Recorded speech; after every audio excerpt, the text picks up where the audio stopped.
Welcome back, everyone. I couldn't help myself, so here we are with a music analysis for Season 2 and Season 3 of The Dragon Prince. Again, disclaimer, I do not have a bachelor's degree in music. I am not an expert. You may disagree with some of my opinions, and some of the things I say may be incorrect because I never formally went to school for music. Nevertheless, I hope you find this video entertaining and a little bit informative. But before we get to the Season 2 music, let's go with a quick rundown of the Season 1 themes so far.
First up with the new themes, we have Lujanne's theme, which we actually heard for the first time in Season 1, but it's not really apparent that it's a theme until we hear it again in the later seasons. So this theme is not explicitly played whenever Lujanne is on screen, or even frequently when she's on screen.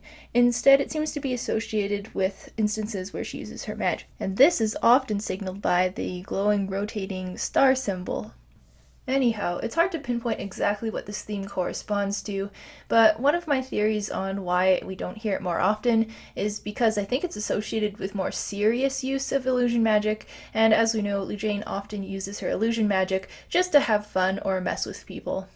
Regarding the structure of the theme, the root notes of the first two chords, and then the second two chords, which are a repeat of the first two but simply transposed, form the interval of an augmented fourth. This interval often sounds tense and dissonant. Even though in context in Lujanne's theme it may not really sound dissonant, I think it adds an air of mystery and something foreign to the sound of this theme.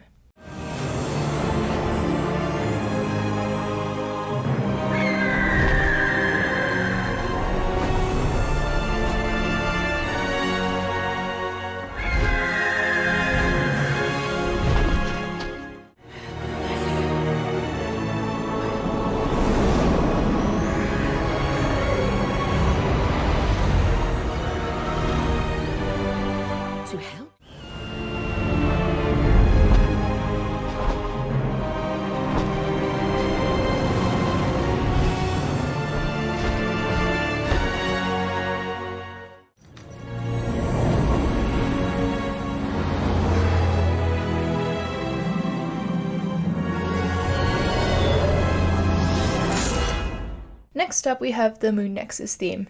Now you might remember from my Season 1 video that Viren likes to often state the triad notes in the opening measures of many of his themes, and the Moon Nexus theme is no exception.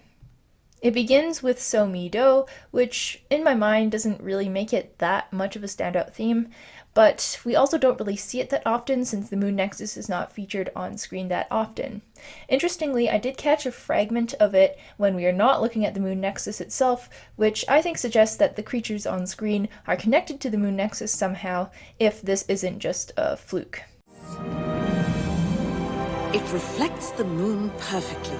When the moon is full, its light completely fills the lake. I love this.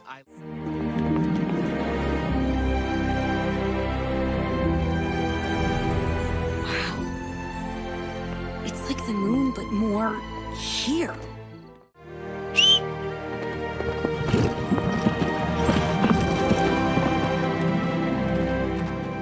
You can write faster than you can walk. Next up, we have the half moon theme. Now, the first time it happens is pretty clear why it is playing, because that's when Lujanne is talking about the half moon in her not-so-wise wisdom speech to Rayla. The second and third time it plays seems to tell us that this theme is centered around trust and trust issues. When this theme plays for the final time in Season 3, during the track called My Love, My Hope when Zubeia wakes up, it carries a more positive connotation, indicating that elves and humans are beginning to trust each other again. Now, the only comments I have to make related to music theory are that the opening notes remind us of the Lost theme, which is of course played a lot when we're talking about Sarai and her death. Now, this kind of makes sense because in the half moon theme, I think we're kind of talking about lost trust. Now, I don't have anything to say about the chord progression, except I will note this chord that I've notated as 5 of 5 would be, in the reference key of C major, a D major chord, which is also equal to what the supertonic chord would be if we were in Lydian mode. So are we in Lydian mode or are we modulating to G major? There's nothing to indicate that we've moved to G major, especially because the next chord is not a member of G major, so I would just say that this is a splash of Lydian mode added to make the theme a little brighter.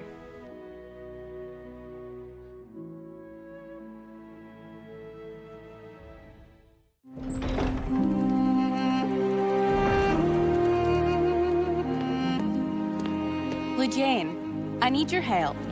If wisdom is what you seek, I shall do my best to fake it. That's an old illusionist joke. Right. I need my friend to trust me, but he doesn't, and I think it's my fault.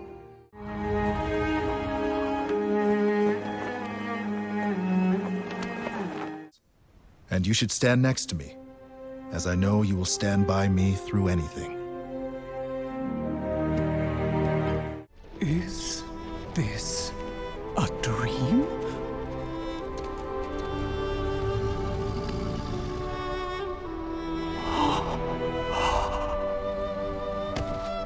I can't believe it.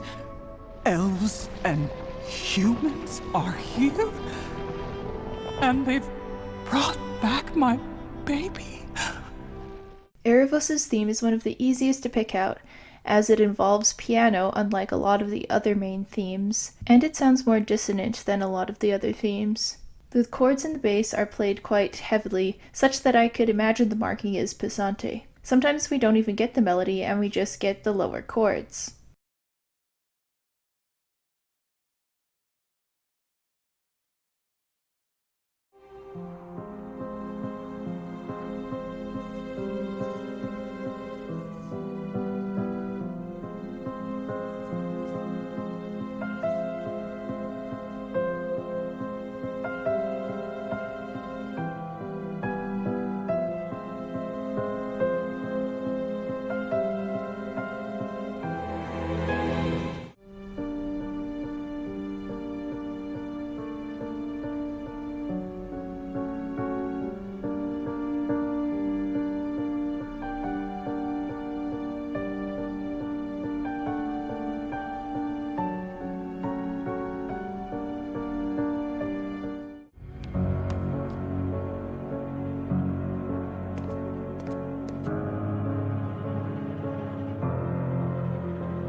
I have nothing left to lose.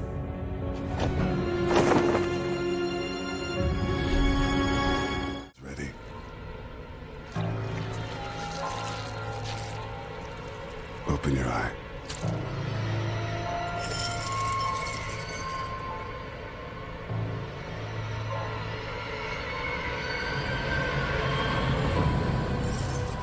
You can hear me. And now you can see me. And I can better serve you. Zadia? Yes, yes. Perhaps. The key to achieving your noble aims for humanity is simple. It's the same as it has always been. The key is the Dragon Prince.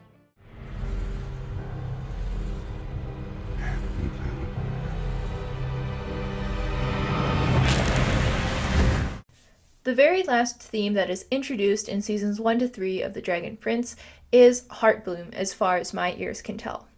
Now, we already talked about how the opening notes of the Half Moon theme and the opening notes of the Lost theme are very similar, being La Mi Re for both.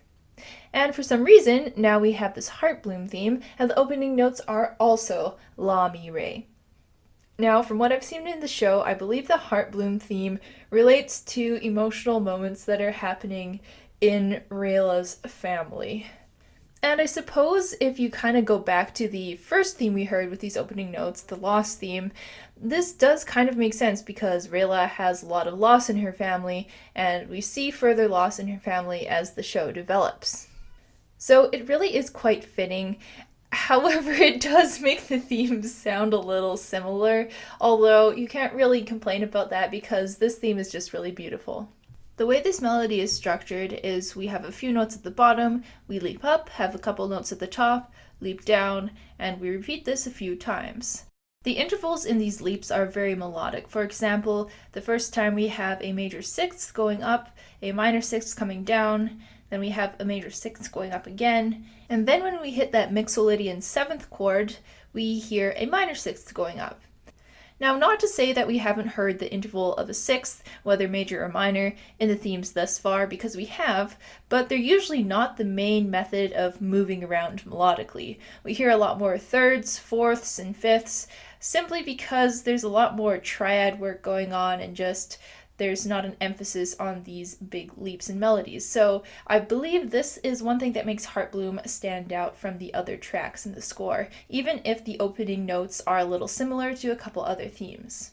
A few seconds ago, I did mention the Mixolydian seventh, which hopefully you can see notated here in the chord progression. Now, if we pull out our handy-dandy brightness-darkness mode scale, we can see that the Mixolydian mode is the first mode in which we would have the seventh flattened, and this also permits the second and the fourth degrees of the scale to remain as they would be in the normal major key. And if we look where Mixolydian mode is on the chart, it is a degree darker than the normal major mode. So if we're in C major, that means this flattened seventh chord would be B flat major, but it actually adds a more dark feel than if we had gone for a different major chord, say D major, which would have been Lydian mode, which would have been brighter. If we keep talking in our reference of C major, an interesting thing also happens when you consider that we're moving from E minor to B flat major, which is that we have the interval of an augmented fourth if we're looking at the root notes of both of those chords. Again, this augmented fourth sounds kind of tense, and therefore the following resolution to F major after that B flat major is very satisfying. Now the thought did cross my mind, are we actually modulating to F major because we have a nice plagal cadence by going from B flat to F? Well, the chord after the F happens to be what would be E major if we're still in our C major reference, which is 5 of 6 if we're considering that we haven't modulated, and otherwise would be 5 of 3 in F major. So based on the fact that it's much more common to hear 5 of 6 than 5 of 3, at least in my experience, I think that diversion to what sounds like a plagal cadence in F major was just a diversion and we're not actually ending in F major.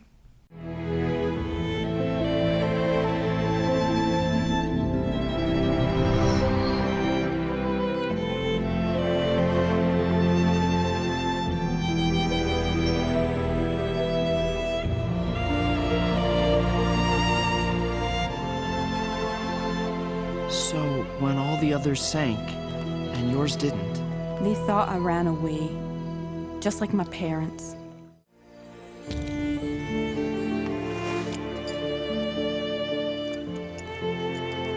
It's a real moon opal. When I gave its match to Renan, I told him, my love will be with you even when the moon is not. Goodbye, Rayla.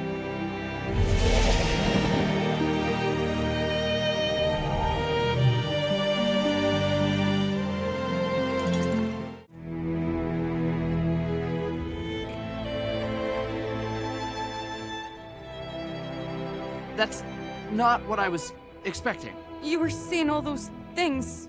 Last up on the list of new themes in Season 2 and Season 3, we have Ezran's theme.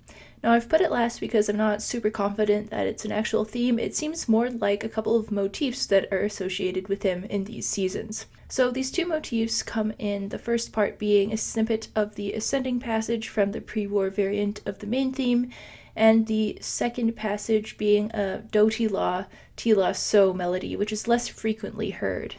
Now, many variations of the first passage are heard while he's on screen, and mainly when he's in Katolis, assuming his kingly duties. However, in a few of the instances, the melody is the same, with it being basically transposed a third up from the melody we've heard in the main theme pre-war variant. In these cases, it also ends on a different chord, which is the 5 of 6. Now, I think this motif is really effective because it calls back the images of pre-war Zadia when everything was peaceful, everyone got along, and this is Ezran's goal when he's on the throne. However, the first time we hear this theme is, as far as I can tell, at the start of Season 3, while Ezran has been a pretty central character in Season 1 and Season 2. Therefore, it begs the question, is this actually Ezran's theme? I think it might be, but maybe the reason it was introduced later was because this theme signals his maturity and growth as he takes the initiative to decide to become king and then goes through all the responsibilities that are associated with that. So that could be one reason why this theme is appearing late in the game for Ezran. And because of this opinion, I've decided to call this theme not just Ezran's theme, but King Ezran's theme.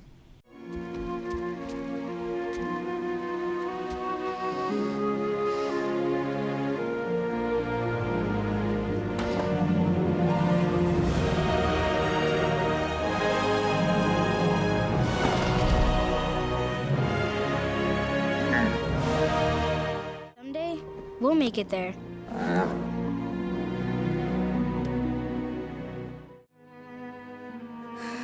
There's so much happening. I don't know what to do. Someone you trust. You choose who it is. For a few years. But we don't have to avenge them. We don't have to strike back. We can choose peace.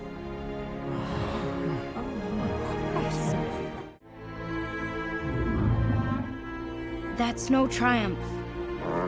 But yes, always.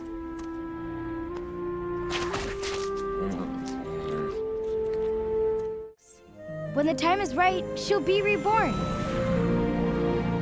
There are a couple pieces I've called two-offs because I only heard them twice throughout all 3 seasons. When I hear a melodic idea that rings a bell for me, the immediate task is to figure out where in the season or previous seasons I've heard it before. A lot of times this can be a struggle if it isn't a very common theme, but in the case of this piece of music, I knew exactly where it was from. Regina Draconis!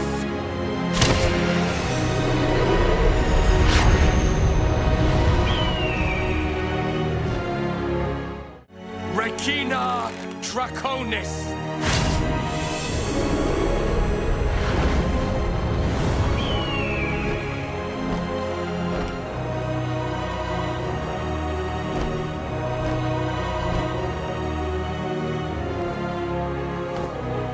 Now here's another piece that we first heard in Season 1, and we hear it again in Season 3 when Ezran abdicates the throne. Now I'm still not calling this a theme because I only hear it twice, but it's still very effectively used to tie together similar events.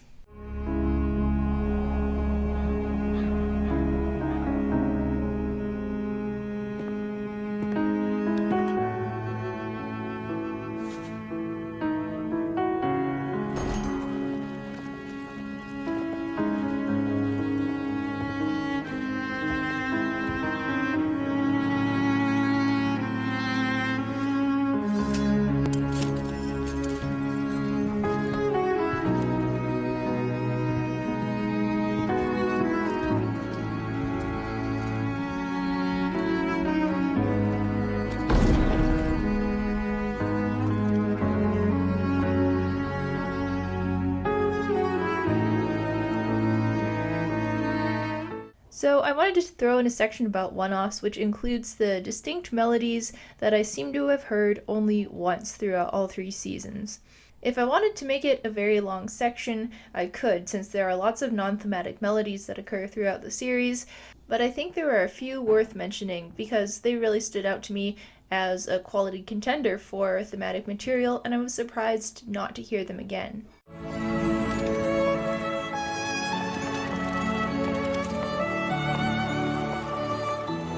This is amazing. Yeah, I wonder what all these runes do. They're probably incredible spells. It's just too bad humans can't do magic without a primal stone.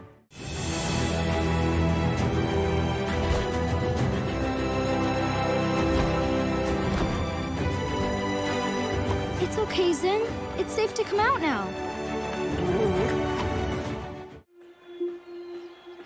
I know it's not the same, but when I was a kid, my mom and dad split up. I remember hearing them fight a lot at night after we went to bed.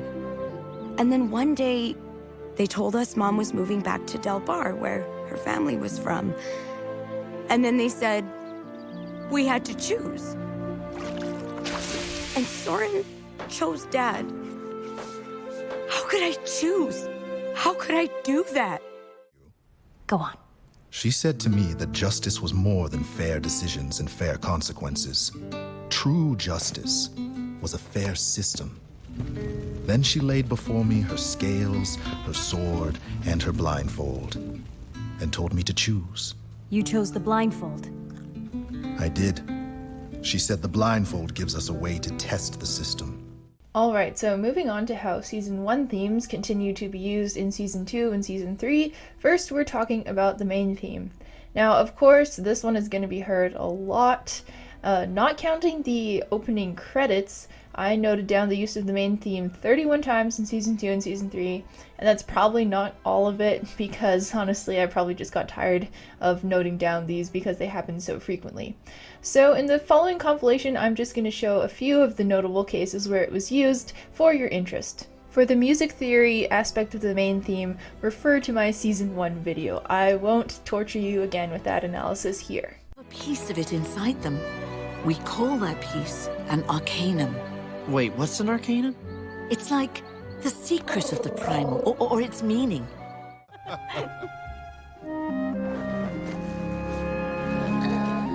Ezran is a lucky boy. We can see the path again! Run!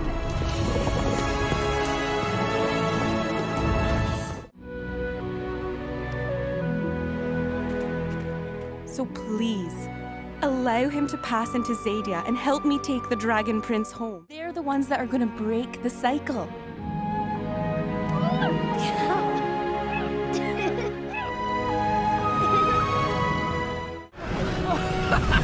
It's Ezran! And he's brought help! Dragon friends! Wow!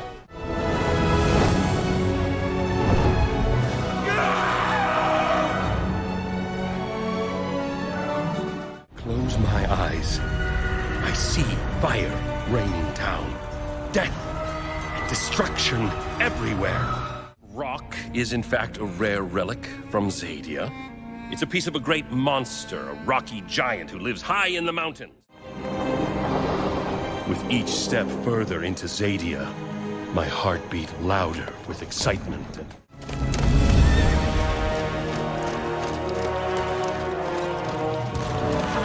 Where is he?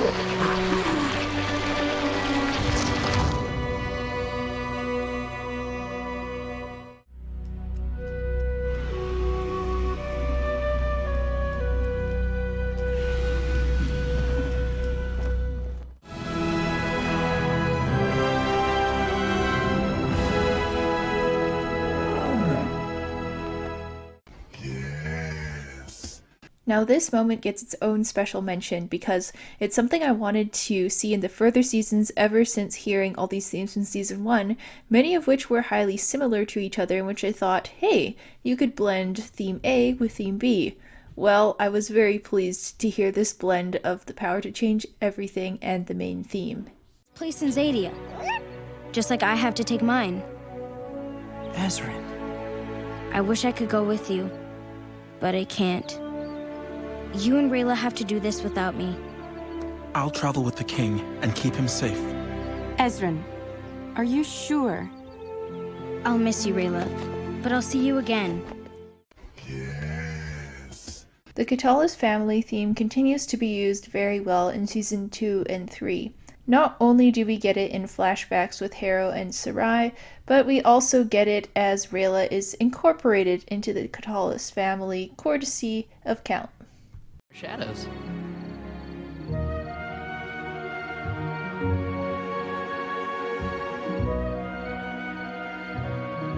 Hey, did you just have... Callum, what's wrong? Nothing, Ez. I just really miss him too. See? Zim gets it. He can feel it too. You really want to go out there, don't you? What's wrong? I feel stupid. You were right. Callum. I could have gotten Zim killed. I put us both in danger. And worst of all, when we were right there in the center of the storm, I thought I wanted this badly enough, but in the end, I didn't have the guts. Dear Callum, over the years there have been moments when I let there be a distance between us. Because I'm your stepfather. You just need to breathe, sweetie.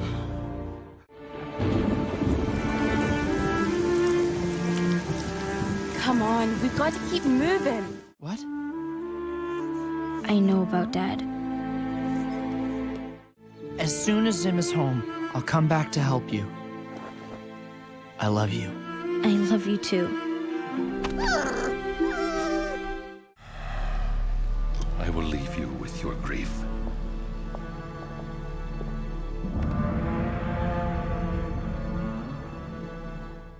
But I know the Sky Arcanum. And with that army coming here, I'm gonna need to learn all the magic I possibly can, so please. Go to her. What? Rayla. It's okay. I got this.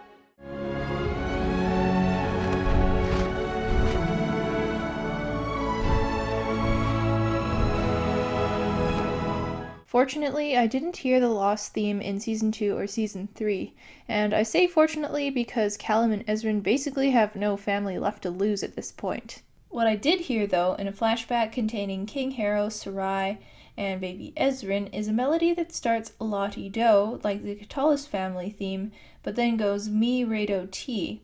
So this is actually kind of the structure of Lost, going from La to Mi to Ti, but with some more passing notes in between. Now this makes perfect sense if it's intentional, because Sarai is associated with the Lost theme, but in the flashback, of course, she's still alive with her family. However, it can't just be Sarai's theme, because in that guitar-dominated snippet from Lady Justice I played before in the one-off section, Harrow seems to be the focus. So I'm just going to chalk it up to a question mark for now. It might be a different theme for the Katolis family when Sarai was alive.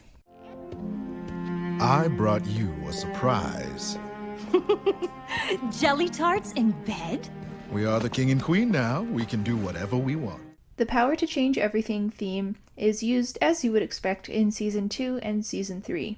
In my opinion, the most unexpected but fitting moment where it is used is when Soren is explaining to Ez why he's helping him escape. I'm also Soren biased, so that could also just be me.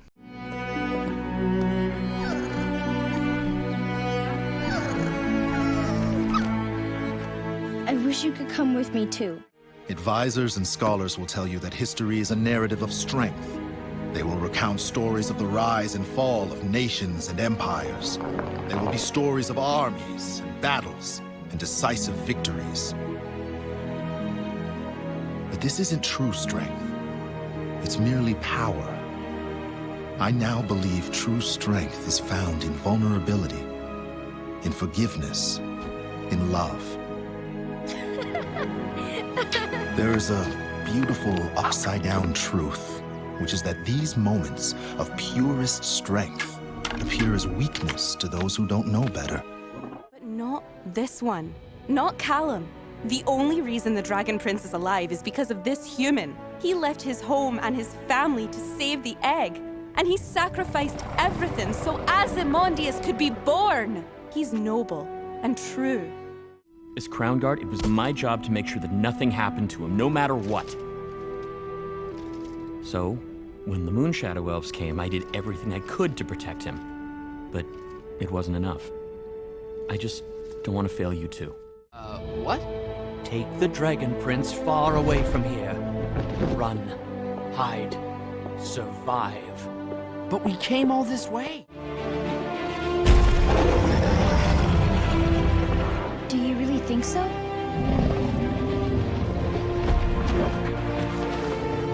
We're gonna find more help too. Big help. Wow.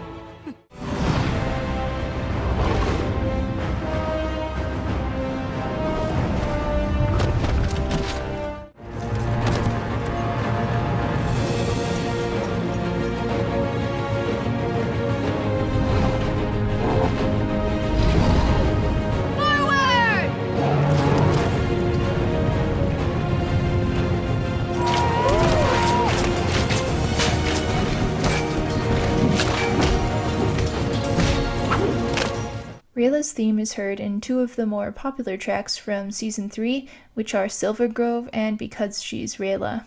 Not much to say about it, except it is definitely still used when Rayla's character is being shown or there's important moments happening for her. I'm a huge fan of human Rayla. Let's go judge and criticize things other humans do, and then do the exact same thing ourselves. Do another! I don't get it, Rayla. Why are you so worried about a dragon that just set fire to a town? I've been thinking about something someone once told me. About how when one person hurts another, then that person hurts them back. It becomes a cycle that never ends.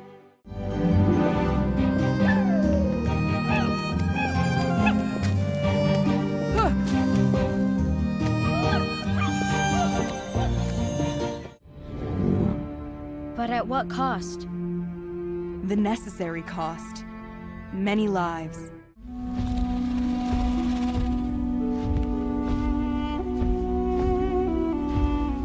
What? Nothing. What makes her a hero? That's what makes her Rayla.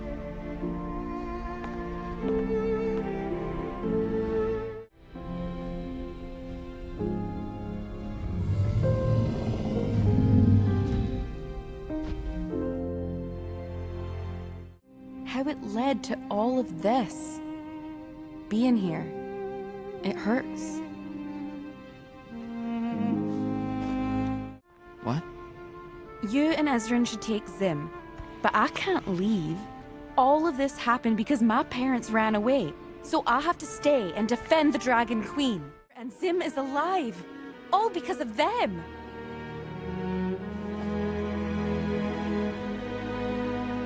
What does this mean? What should I do? I don't know. But it's your choice. Of course, the mirror theme is still heard a lot in Season 2 and Season 3, even after the mirror doesn't get much screen time anymore, as Aaravos is now in the form of a caterpillar. Now, I did hear a snippet of this theme when Marcos is laying down his arms, but this seems to be a bit of a fluke since I can't seem to figure how that scene would be connected with the mirror in any way. I mentioned in my Season 1 video that I don't really understand why Aaravos and the mirror have a separate theme, but I'm sure we will see why in later seasons.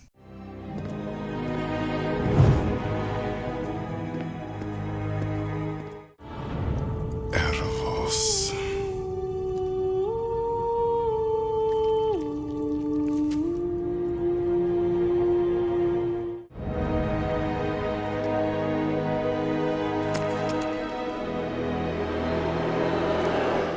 There is something I have been meaning to ask you.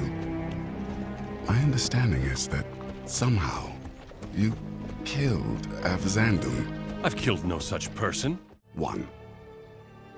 Ah. Mine. Yes. Your arrogance is so predictable.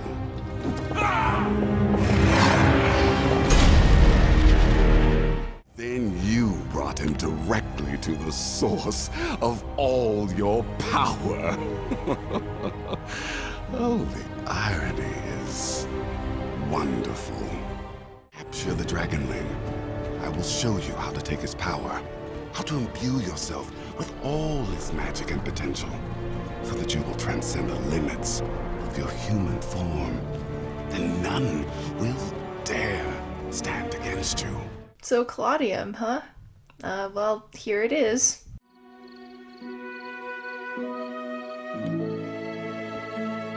Compared to Season 1, I think Viren's motif in Season 2 and 3 is a little bit more developed, but it's still just a very short motif.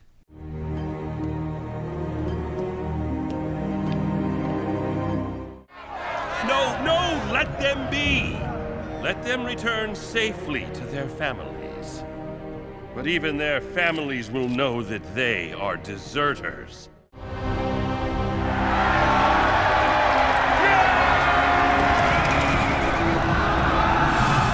I have learned since the Season 1 video that the two instruments I was throwing into the classification of warbly elf flute are distinct. So the one that sounds smoother, more like saxophone or strings, is a dukduk, and the other one is still unknown, but that's the one that sounds reedy. So here's a clip of a melody taken by the dukduk.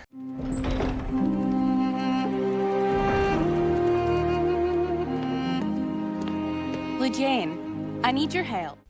From watching Season 2 and Season 3, I've concluded that the dukduk is more specific to elves, and in fact this one melody.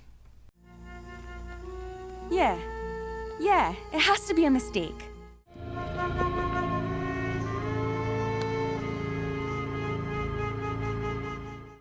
While the one that's reedy applies more broadly to magical creatures of all sorts.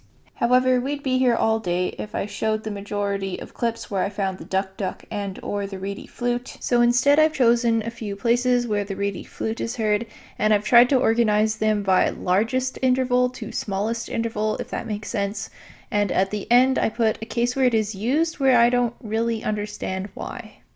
Something important!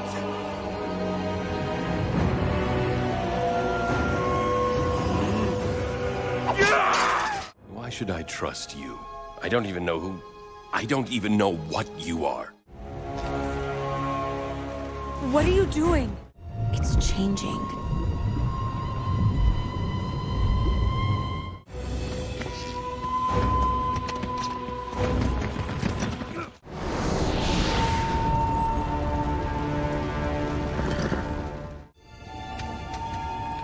I'm sorry, little one, but you are agile, young, and alive, and I need you. You're gonna be better now. That's all that matters. Callum, don't be frightened. Be patient.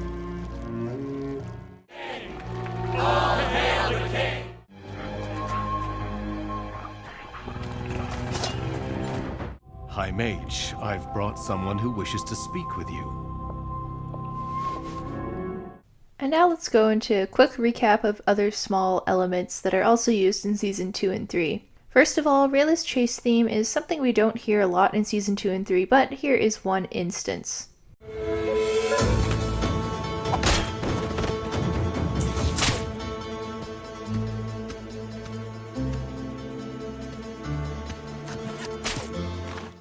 The use of the shaker or other similar percussion I noticed is often employed when people are sneaking around.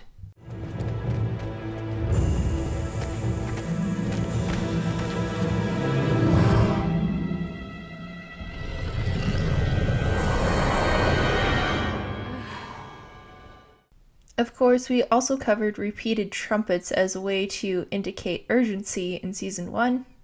We're gonna have to do this the hard way.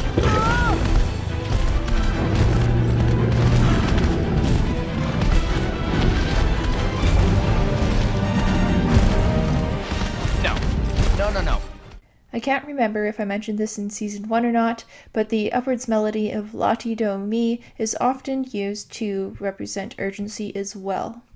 Come on. It's now or never. What? It won't be long before he goes after traitors. That's us. We have to flee, now.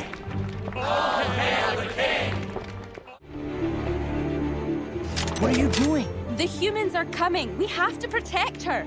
We can't fight them, Rayla. I can't just leave her. Now, moving on to the missed opportunity section, I get to complain for a little bit. So my first complaint is, of course, about that first sliding downwards pitch we heard in Season 1 when Corvus enters. That is so cool. Do we hear it again in Season 2 or 3? No. The closest I could find was this kind of lame attempt at imitating it.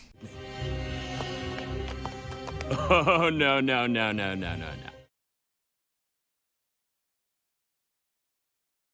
You. So yeah, that's my complaint about Corvus. I just think he's cool and he deserves more. But, I mean, if Soren and Claudia don't even get a theme, we can't expect Corvus to get a theme. And this is, of course, my next complaint, which carries directly over from Season 1. Like, the scene where Soren is paralyzed and Claudia is talking to him is already a hard hitter. But do you know how much harder it would have hit if we had, like, a boisterous Soren theme up until that moment? At that moment, you could turn it into a more mellow or change the chords somewhat. I mean, Weedman has proved he can do it because he's done it with the main theme. He has a pre-war variant and a post-war variant. I just want more for Soren. You know, he doesn't even get a theme. Give the boy a theme, okay? Just give him a theme. Kill the princes. Kill them? No, that can't be right. You must have misunderstood. Now I can't do anything terrible because now I can't do anything.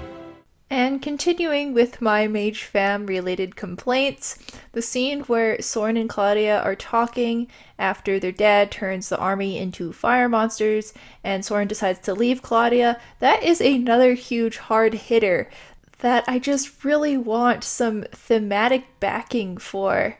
It would have been so good if we had a Soren or Claudia theme and it appeared there. Even to mix it with like the Lost theme would have been great as well. I know that's asking a lot, but just throwing out ideas, you know? Okay. Goodbye, Klutz. No! No! No!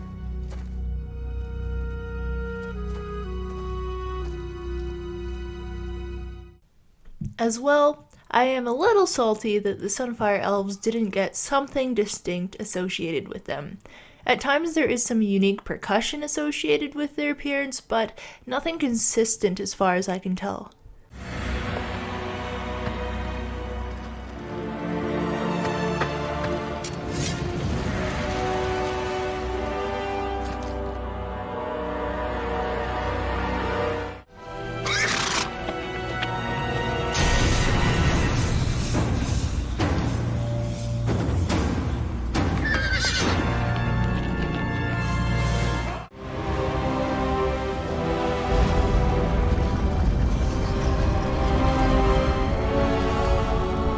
There's actually a new theme in Season 3 that I have waited to play until now because it's used when the character originally enters and shortly thereafter, but when he's on screen in future episodes, I never hear it again, and it's so good. Like, why not? Why not?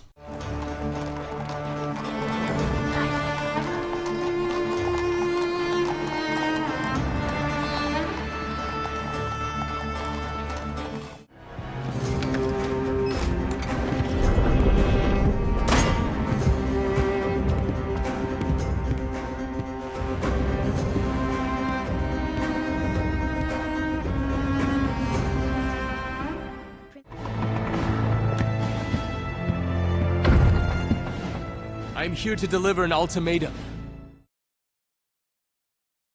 Continuing along the lines of some of my complaints from Season 1, many of the themes continue to be quite samey in Season 2 and 3.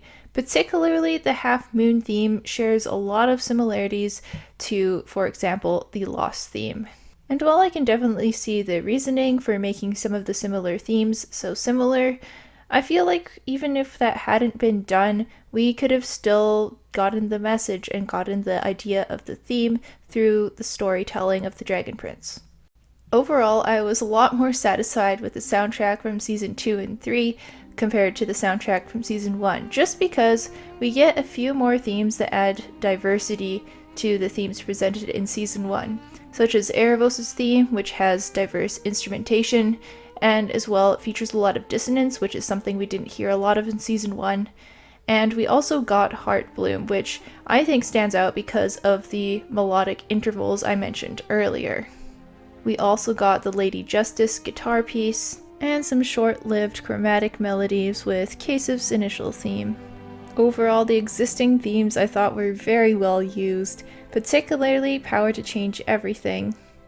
Anyways, thank you very much for watching, and be sure to check out my Season 1 video if you want more in-depth analysis of the base themes that are initially presented in that season. Any comments, feel free to leave them below. I hope you weren't too offended or misinformed by this video. I thought it was a lot of fun to make, and I think in the future I might make some videos comparing the TDP soundtrack to other popular fantasy soundtracks. Anyway, thanks for listening.